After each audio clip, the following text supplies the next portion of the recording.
Hello मेरे प्यारे बच्चों, कैसे आप सभी लोग। मेरा नाम है नवीन कुमार शुक्ला और मैं आप सभी का स्वागत करता हूं आपकी यूट्यूब फैमिली में, जहां हम कवर करने वाले हैं आज क्लास 9th का chapter number 2 which is linear polynomials, या फिर जिसको न्यू एनसीईआरटी में नाम दिया गया है इंट्रोडक्शन टू लीनियर पॉलिनोमियल्स, जिसमें कि हम आज कवर कर रहे हैं एक्सरसाइज 2.5। इसके पहले वाले सारे ही वीडियोस में हम इसी लीनियर पॉलिनोमियल्स का पूरा एक इंट्रोडक्शन वीडियो, जिसमें हमने हर एक कॉन्सेप्ट को डीपली एक्सप्लेन किया है, फॉर्मूला शीट इसमें हमने आपके लिए रखी हुई है और हर एक टॉपिक को step by step deeply explain किया गया है point two point, because all you know कि भाई आपकी ये क्लास 9th है और क्लास 9th यहाँ पे आपकी क्लास 10th का बेस होने वाली है, तो बेस स्ट्रॉन्ग करना बहुत जरूरी है। क्योंकि अगर आपको भी बेसिक्स ही नहीं पता उसके बारे में, तो भी आप ये बाकी सारी एक्सरसाइजेस में जो टॉपिक्स चलते आ रहे हैं, लीनियर ग्रोथ क्या होता है, लीनियर डीके क्या होता है, एक्सप्रेशंस क्या होता है, अलजेब्रिक एक्सप्रेशन क्या होता है, ग्राफ्स कैसे प्लॉट होते हैं, स्लोप्स क्या होते हैं, तो फिर आपको दिक्कत होगी। तो इस चैप्टर से रिलेटेड हर एक टर्म को डीपली एक्सप्लेन हमने किया है हमारे इंट्रोडक्शन वाले वीडियो में, जिसकी लिंक मैंने आपको दे दी है। नीचे जाकर उसे आप क्लिक करके उसे वीडियो कंप्लीट एक्सेस कर सकते हैं। प्लेलिस्ट भी यहाँ पर गिवन है, ठीक है, तो जाइए और एक्सेस कीजिए। चैप्टर नंबर 1 के पूरे डिटेल वीडियोस आ चुके हैं। इसी के साथ साथ जो है यहाँ पर 2.1, 2.2, 2.3, 2.4 तक सब कंप्लीट हो चुका है। आगे आने वाले वीडियो में 2.6 and end of the chapter exercise भी हो जाएगी। इसी के साथ साथ हर एक चैप्टर के कंप्लीशन के बाद हम के एक रिवीजन सीरीज भी उसके पैरेलली रन कर रहे हैं, यानी कि हर एक चैप्टर के एंड होने के बाद में एक 20 मिनट्स का एक शॉर्ट वीडियो रिवीजन सीरीज के रूप में हम आपके सामने रख रहे हैं, जिसमें कि हम एक चैप्टर का रिवीजन करते हैं, जो आपको शॉर्ट से शॉर्ट टाइम में, कम से कम टाइम में आपको बिल्कुल डीप एक्सप्लेनेशन के साथ एग्जाम रेडी बनाता है। ठीक है, तो इसी के साथ पढ़ते रहिए, समझते रहिए और अपने मार्क्स को इंप्रूव करते रहिए। और चलिए आ जाइए, शुरू करते हैं।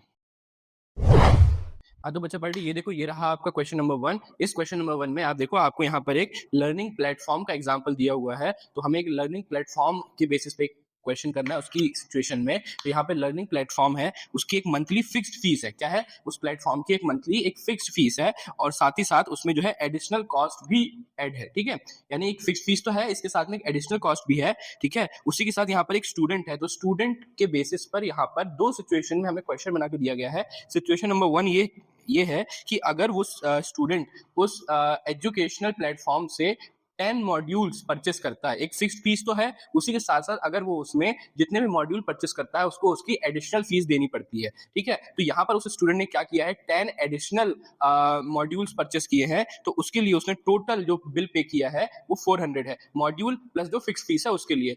कंडीशन नंबर 2 यानी सिचुएशन नंबर 2 में यहाँ पर उसने क्या किया है, जब वो 14 मॉड्यूल परचेस करता है, जैसे 500 रुपए लगते हैं, है ना, 10 मॉड्यूल्स पर 400 और 14 मॉड्यूल्स पर 500। तो अब हमें यहाँ पर क्या बताना है, हमें बताना है कि अगर हम उसकी मंथली फीस को, यानी मंथली बिल जो उसका टोटल बिल बन रहा है, उसको हम यहाँ पर अगर y ले लेते हैं, है ना, और इसी के साथ नंबर ऑफ मॉड्यूल्स, यानी जितने मॉड्यूल्स वो परचेस करता है उन मॉड्यूल्स को हम यहाँ पर x ले लेते हैं। ठीक है, तो अकॉर्डिंग टू द रिलेशन, तो यहाँ पर एक बहुत अच्छी चीज की गई है क्वेश्चन में कि हमें रिलेशन ऑलरेडी गिवन है। ठीक है, अब ये रिलेशन क्या है, रिलेशन यहाँ देखो, y is equal to A x plus B, है ना, ये रहा आपका y A x plus B, ये रिलेशन आपको ऑलरेडी गिवन है, जो आपके क्वेश्चन को इजी बना देता है। अब यहाँ पर क्या होता है कि कुछ जो बच्चे हैं, ठीक है, कुछ बच्चे हैं उनको ऑलरेडी ये चीज पता है कि ये जो हमें रिलेशनशिप यहाँ पर गिवन है, ये रिलेशनशिप और कुछ नहीं है, ये बहुत ही बेसिक स्ट्रक्चर है। किस चीज का? बेसिक स्ट्रक्चर ऑफ पॉलिनोमियल है। कौन सा?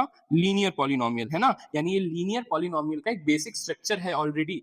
क्योंकि ये सब चीजें जो होती है आपके बेसिक्स में आती हैं। जिस बच्चे ने अच्छे से बेसिक्स क्लियर किए होंगे उसे सब कुछ पता है कि लीनियर ग्रोथ क्या होता है, लीनियर डीके क्या होता है, स्लोप क्या होता है, ग्राफ कैसे प्लॉट करते हैं, जब एक्सप्रेशन और इक्वेशन में क्या डिफरेंस होता है ना, पॉलिनोमियल्स कितने टाइप्स के होते हैं, ये सब चीजें जो होती हैं बेटा बेसिक्स होती हैं। आपको बेसिक्स, है ना, प्रॉपर क्लियर होने चाहिए ऑलरेडी।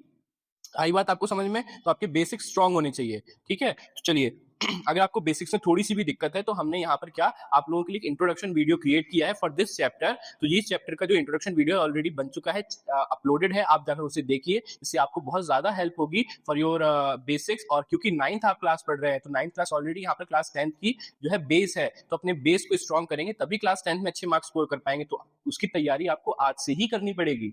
ठीक है, चलिए अब यहाँ पे इसी के साथ ही क्वेश्चन को जो है आगे बढ़ाते हैं और क्वेश्चन में हम लिखते हैं गिवन। तो जो हमारे गिवन होने वाले हैं बेटा जी, तो ये हमने लिख लिया यहाँ पे गिवन। अभी गिवन क्या क्या है, अब देखो यहाँ पर गिवन में हमने यहाँ पे नंबर ऑफ मॉड्यूल्स जो कि x दिया हुआ है ऑलरेडी हमने यहाँ लिख लिया, और जो टोटल बिल का अमाउंट है वो यहाँ पर y दिया हुआ है, उससे भी हमने लिख लिया, और साथ ही जो रिलेशन हमें यूज करना है वो रिलेशन भी हमने यहाँ पर लिख लिया है। ठीक है, अब यहाँ पर हमें सिर्फ ये जो दो कंडीशन है इनके लिए हमें यहाँ पर इक्वेशन बनानी है। इस पूरी एक्सरसाइज में सिर्फ 3 क्वेश्चन है, 1, 2 एंड 3। तो ये तीनों क्वेश्चन बिल्कुल सेम होने वाले हैं, सेम पैटर्न से इन्हें सॉल्व करने वाले हैं। ठीक है, तो इसको मैं बहुत अच्छे से समझा रहा हूँ, इसको देख लीजिए, बाकी क्वेश्चन आप खुद ट्राई कीजिएगा, है ना, और इसी के साथ साथ मैं भी आपको इसकी आंसर्स बताऊंगा, ऑब्वियसली बताऊंगा, लेकिन आप ट्राई कीजिएगा कि एक क्वेश्चन समझने के बाद उसको खुद करें, क्योंकि प्रैक्टिस ही आपको परफेक्ट बनाएगी, है ना। चलो आओ देखो, अब यहाँ पर मैं आपको लिख के बता रहा हूँ कि उसको लिखना कैसे है, क्योंकि ये जो सिचुएशन है क्वेश्चन में दी हुई है, तो यानी कि जो सिचुएशन बनेगी वो अकॉर्डिंग टू द क्वेश्चन बनेगी, है ना। अकॉर्डिंग टू द क्वेश्चन काम होगा यहाँ पर। तो चलिए, अकॉर्डिंग टू द क्वेश्चन में यहाँ पर जो कंडीशन नंबर 1 हमारे पास बन रही है ना, कंडीशन नंबर 1 यहाँ पर जो हमारे पास बन रही है, उसके अकॉर्डिंग यहाँ पर x की वैल्यू जो है हमें 10 दी हुई है, और y जो यानी बिल अमाउंट है हमारा 400 दिया गया है। तो therefore according to this equation यहाँ पर हमें सिर्फ ये x और y की वैल्यू हमारे इस पॉलिनोमियल में, जो लीनियर पॉलिनोमियल का एक्सप्रेशन यानी रिलेशन दिया हुआ है, इसमें पुट करना है। जब इसको पुट करेंगे तो हमारे पास वैल्यू आएगी 10a plus b is equals to 400। अब कंफ्यूज मत होना, x की जगह पर सिर्फ मैंने 10 रख दिया है और y की जगह पर मैंने 400 रख दिया है, दैट्स इट। इसके अलावा कुछ भी मैंने यहाँ पर ज्यादा नहीं किया है। ये हो गई मेरी क्वेश्चन नंबर 1। उसी के साथ यहाँ पर देखो कंडीशन नंबर 2 बनाता हूँ। तो कंडीशन नंबर 2 के अकॉर्डिंग यहाँ पर देखो x की वैल्यू क्या दी हुई है, x की वैल्यू यहाँ पर दी हुई है 14, और जो y यानी टोटल अमाउंट है मेरा वो हो गया 500। तो इसके अकॉर्डिंग मेरी वैल्यू जो बनेगी वो बनेगी 14a plus b is equals to 500। ठीक है, ये बन गई मेरी इक्वेशन नंबर 2। अब ये दोनों इक्वेशन बन गई हैं, अब सिर्फ इन दोनों इक्वेशन को हमें सब्ट्रैक्ट करना है, यानी माइनस करना है। तो हमारी एक वेरिएबल की वैल्यू तो आ जाएगी, फिर उस वेरिएबल को किसी भी एक इक्वेशन में पुट करेंगे and then we get the answer. ठीक है, अब देखो इसको सब्ट्रैक्ट करते हैं। देखो यहाँ तो स्पेस नहीं है, अपन चलते हैं नेक्स्ट पेज पर। हाँ तो बच्चे पार्टी नेक्स्ट पेज पर देखो, यहाँ पर उससे सब्ट्रैक्ट करने से पहले एक स्टेटमेंट लिख लेते हैं, है ना। चलो, by subtracting equation 1 from equation 2, equation number 1 से इक्वेशन नंबर 2 को हमें माइनस करना है। चलिए, तो इक्वेशन नंबर 2 क्या है, 14a plus b is equals to यहाँ पर 500, और उसी के साथ में 10a plus b is equals to यहाँ पर 400। दैट्स इट, ये रही आपकी इक्वेशन। इसको माइनस कर देंगे तो यहाँ पर जो माइनस लग रहा है ना, ये माइनस पूरी ही इक्वेशन में लग रहा है, तो जितने भी सम्स हैं वो सारे चेंज हो जाएंगे अपने आप में। ठीक है, तो देखो अब ये यहाँ पर a का जो टर्म था वो पॉजिटिव था, वो भी नेगेटिव हो जाएगा, जो b का जो टर्म था वो भी पॉजिटिव था, नेगेटिव हो जाएगा, और तुम्हारे इक्वल टू के राइट हैंड साइड जो टर्म थे वो भी अपने आप में चेंज होकर नेगेटिव हो जाएंगे, यानी कि ये सब कुछ ऐसे हो जाएंगे। अब क्योंकि पॉजिटिव भी नेगेटिव भी आपस में कैंसिल आउट हो गया, 14a में से 10a माइनस करोगे तो देखो बेटा 4a हो जाएगा, और यहाँ पर बचेगा बेटा 100। ठीक है, अब देखो देयरफॉर क्या होगा, अब 4a की वैल्यू कितनी आ गई, 100 आ गई, तो a की वैल्यू कितनी आ जाएगी, 100 डिवाइड बाय 4। इसका मतलब है आपकी जो a की वैल्यू है बेटा वो आ गई कितनी, 25। कितनी आ गई, a की वैल्यू कितनी आ गई, a की वैल्यू आ गई 25। ये आपका a का वेरिएबल आ गया। अब इसके साथ आपको अगर b का वेरिएबल निकालना है तो आप a की वैल्यू किसी भी इक्वेशन में पुट कर दो। मैं यहाँ पे इक्वेशन में 1 में ही पुट कर देता हूँ। तो by putting the above value in equation number 1। ठीक है, इक्वेशन नंबर 1 में पुट करेंगे। इक्वेशन नंबर 1 क्या है, 14a plus b is equals to 400 है, यानी 10 और a की जगह आ जाएगा 25 बेटा, and then plus b is equals to यहाँ पर 400, एंड देन ये रहा 250 plus b is equals to ये रहा 400, यानी b is equals to 400 minus 250, and then b is equals to 150। ठीक है, ये रहा बेटा आपकी b की भी वैल्यू आ गई। आपको a और b यहाँ पर दोनों वैल्यूज मिल गई, है ना। तो इसी के साथ आपका देखो आंसर भी आ गया। क्वेश्चन में आपसे यही तो पूछा गया था कि आपको जो है उस रिलेशन यानी उस एक्सप्रेशन की हेल्प से आपको ए और बी फाइंड करने थे, और आपने कर लिए। ठीक है, चलिए आपको समझ में आया, आई होप आपको समझ में आया। अगर नहीं आया तो इसको एक बार और देख लो, और बी यानी क्वेश्चन नंबर 2 और क्वेश्चन नंबर 3 एक बार खुद से ट्राई करना। ठीक है, नहीं बने तो सॉल्यूशन हमने अपलोड कर रहे हैं, इसी वीडियो को आगे तक देख लो, है ना। चलिए आ जाइए, हम आगे भी देखते हैं।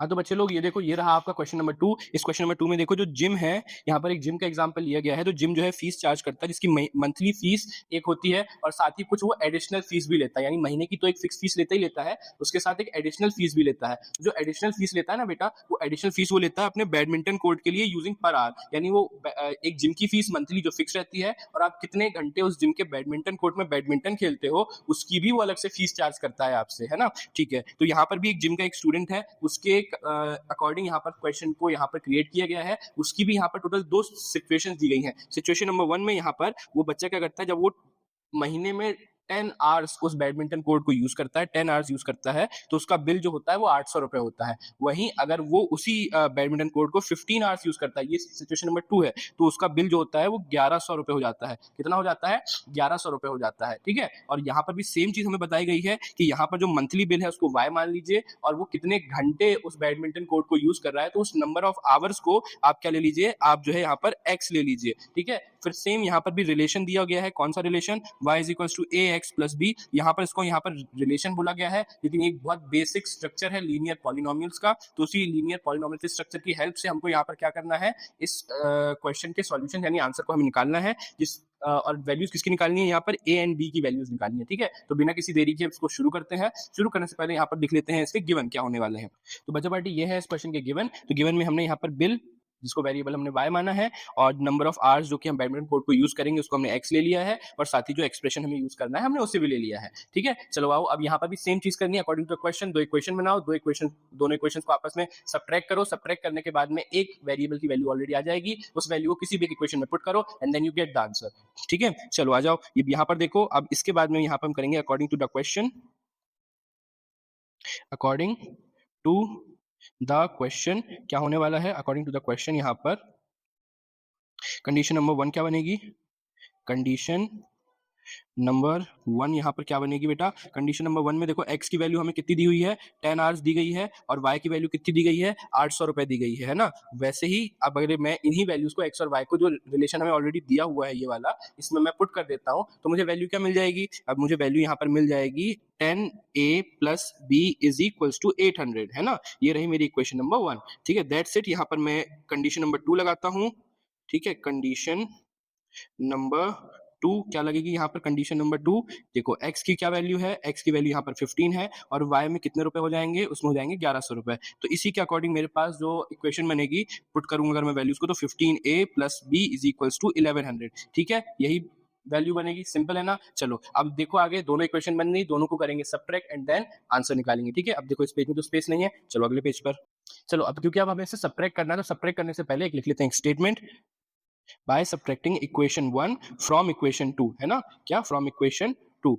इक्वेशन नंबर 1 को माइनस करेंगे इक्वेशन नंबर 2 से, तो इक्वेशन नंबर पहले 2 लिख लो क्योंकि वो इक्वेशन बड़ी है, which is 15a plus b is equals to 1100 rupees. ठीक है, और उसी के साथ में 10a plus b is equals to 800 rupees. ये दोनों आ गए। अब क्योंकि इन दोनों को सब्ट्रैक्ट करना है तो यहाँ पे माइनस का साइन लगेगा, और क्योंकि माइनस का साइन इक्वेशन नंबर 1 जो नीचे वाली इक्वेशन है उसमें पूरे में मल्टीप्लाई होगा, तो जितने भी पॉजिटिव थे वो नेगेटिव हो जाएंगे, जो नेगेटिव थे वो पॉजिटिव हो जाएंगे, यानी साइंस चेंज हो जाएंगे। ठीक है, तो माइनस होने के बाद 15 से 10 माइनस करोगे तो आ जाएगा 5a।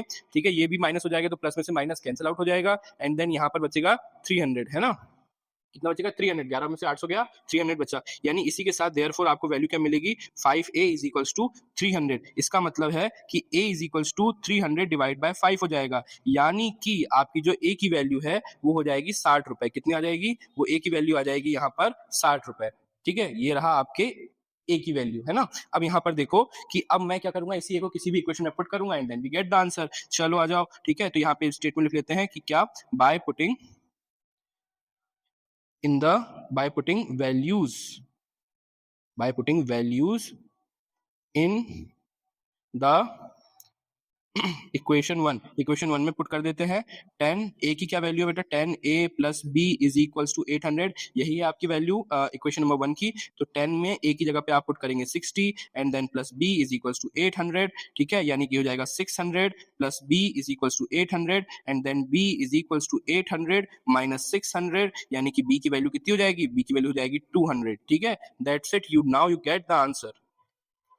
a और b दोनों की वैल्यू मिल गई, मजा आ गया। चलिए अब यहाँ पर ये दोनों क्वेश्चंस कंप्लीट हो चुके हैं। अब बचा हमारा लास्ट क्वेश्चन, समझ में आ रहा है। ठीक है, अब ये जो थर्ड क्वेश्चन होने वाला है थोड़ा सा ट्रिकी होने वाला है सेम पैटर्न, इजी उतना ही है, बस थोड़ा सा ट्रिकी है लैंग्वेज के बेसिस पे। तो आ जाओ, चलो देखते हैं।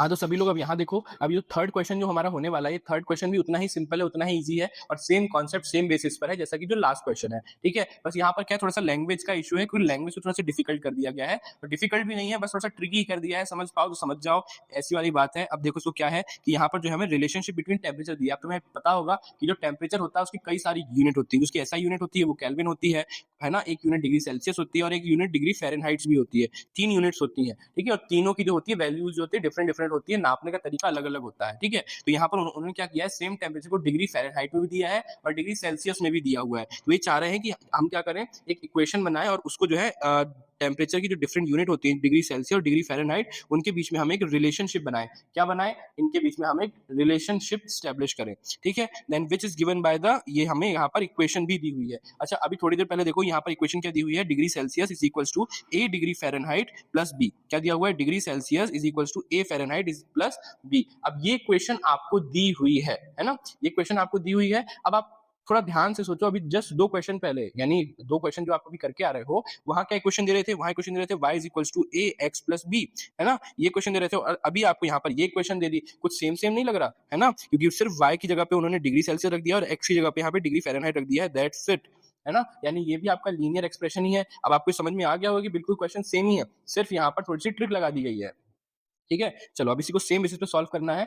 अब इस क्वेश्चन में भी 2 सिचुएशन हमें गिवन है। कंडीशन नंबर 1 यहाँ पर ये दी हुई है कि यहाँ बोला गया है कि जो आइस मेल्ट करती है वो 0 डिग्री सेल्सियस पर मेल्ट करती है, और वहीं जो है फ़ारेनहाइट के बेसिस पर आइस 32 डिग्री फ़ारेनहाइट पर मेल्ट करती है। अच्छा, बहुत सारे बच्चे यहाँ मुझसे पूछ रहे थे कि सर आइस तो फ्रीज होती है ना, 0 डिग्री सेल्सियस में आइस फ्रीज हो जाती है, यहाँ पर मेल्ट क्यों कर रही है? तो बेटा जी, आइस फ्रीज नहीं होती, आइस ऑलरेडी फ्रीज होती है, वो ऑलरेडी फ्रोजन ही होती है। लेकिन फ्रीज क्या होता है? यहाँ पर फ्रीज वाटर होता है, ना कि आइस होती है। 0 डिग्री सेल्सियस पर वाटर अपना स्टेट चेंज करके आइस बन जाता है, यानी कि उस वाटर का सॉलिडिफिकेशन हो जाता है। लेकिन आइस तो ऑलरेडी सॉलिड है, तो 0 डिग्री सेल्सियस आने पर वो कम होगी। क्यों? क्योंकि वो आइस जो है वो already less than 0 degree Celsius, यानी कि माइनस में चल रही है। वो चीज माइनस में है, अब वो 0 तक आएगी, तो यानी कि उसका टेम्परेचर बढ़ रहा है, हीट बढ़ रही है, इसलिए जो आइस है वो मेल्ट होगी। ठीक है, अब इसके साथ साथ यहाँ पर हमें सेम क्वेश्चन को सॉल्व करना है। कंडीशन नंबर 2 दी गई है कि जो वाटर है वो बॉयल होता है 100 डिग्री सेल्सियस पर,